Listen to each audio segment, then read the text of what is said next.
I worked the night shift at a mid-sized hospital on the outskirts of town.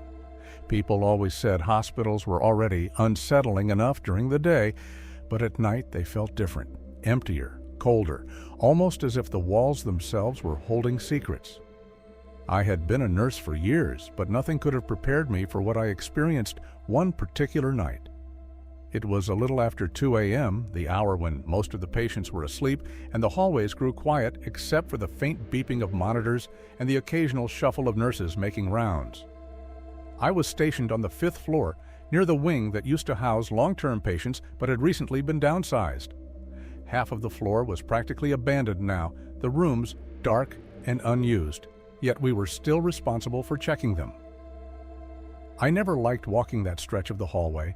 Even with the overhead lights buzzing above, the air felt heavier there.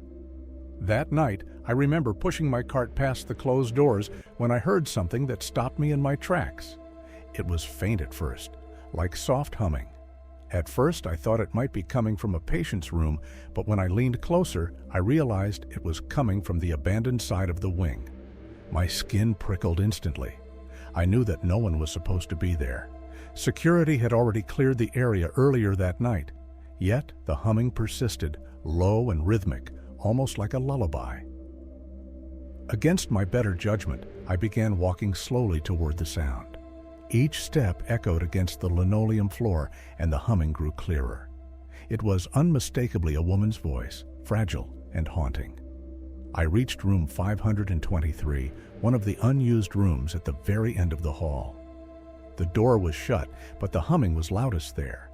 My hand trembled as I pushed it open, expecting to see maybe another staff member or a confused patient who had wandered off. But the room was empty. The bed was bare, the monitor unplugged, and yet the air inside felt suffocatingly cold. I stood frozen, trying to make sense of it, when suddenly the humming stopped. The silence that followed was worse. It felt oppressive, almost angry. Then, in the corner of the room, I noticed something. The faint outline of someone standing, barely visible in the shadows. My chest tightened. I blinked, and the figure was gone.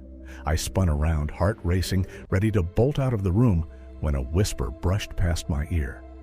It was so close I could feel the warmth of breath that shouldn't have been there, and what it said still haunts me to this day. You shouldn't be here.